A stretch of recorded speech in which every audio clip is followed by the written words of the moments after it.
देखिए, इंजीनियरिंग का एक छात्र है रचेल, उसके द्वारा एक सीट बनाने के लिए बोला गया है जो एक बेलन का आकार का है और उसके दोनों सिरे पर दो शंकु लगा हुआ है, यानी ऊपर भी शंकु लगा हुआ है और नीचे भी शंकु। इसका जो शंकु का ऊंचाई है वो 3 सेंटीमीटर। सेंटीमीटर या मीटर? 3 सेंटीमीटर। 2 सेंटीमीटर का, और इसकी त्रिज्या 3 सेंटीमीटर। आर बराबर व्यास 3 है तो डी बराबर 3 सेंटीमीटर का है, तो आर बराबर कितना हो जाएगा भैया? 3/2 सेंटीमीटर। तो जैसे ऊपर है वैसे ही नीचे भी होगा, तो नीचे लिखने की कोई जरूरत नहीं। लेकिन शंकु का पूरा जो मतलब ये जो सीट है, इसकी पूरी जो ऊंचाई है वो 12 सेंटीमीटर। यस या नो दोस्तों? यानी कि ये 12 सेंटीमीटर का है, तो हम कह देंगे कि इधर ऊपर 2 चला गया, नीचे भी 2 खत्म हो गया, तो ये जो बेलन की ऊंचाई बची वो कितना बचा भैया? बेलन का ऊंचाई बचा 8 सेंटीमीटर। कितना बचा? यानी कि अब जो हमारा ये पिक्चर है उसमें जितनी चीजों की आवश्यकता थी वो सब हम लोगों ने क्या कर लिया?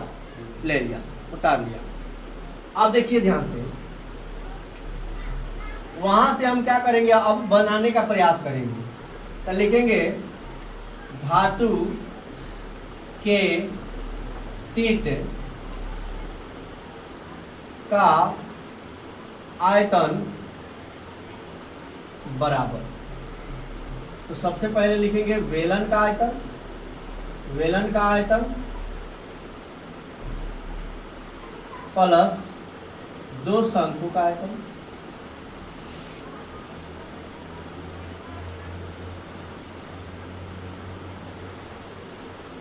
अब देखिए, धातु के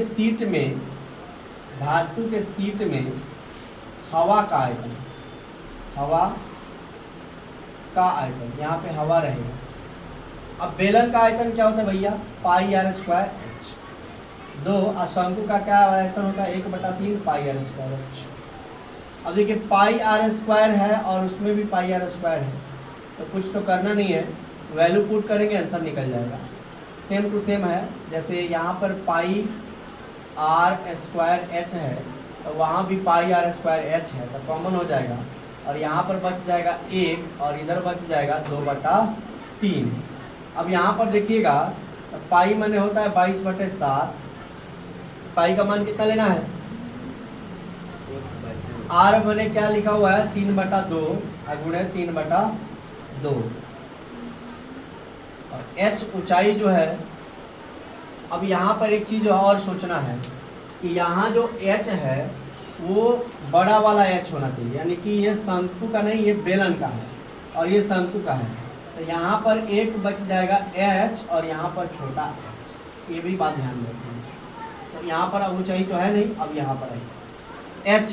इस h का मान कितना है भैया? 8 अब प्लस 2/3 और इस h का मान कितना है? 2, यानी शंकु वाला h का मान कितना है? 2।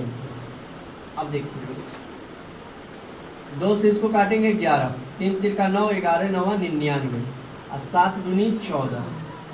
अब यहाँ पर देखिए 8 तिरका 24 और प्लस 2 दूनी 4 और बटा में 3। अब देखिएगा ध्यान से, 99/14 गुणे 24 और 4 28 और बटा में 3। 14 दूनी 28 और 33 या 99, यानी कि 33 गुणा में 2, तो इसको जब गुणा करेंगे तो 66 सेंटीमीटर क्यूब हवा का आयतन आ जाएगा। देख सकते हैं।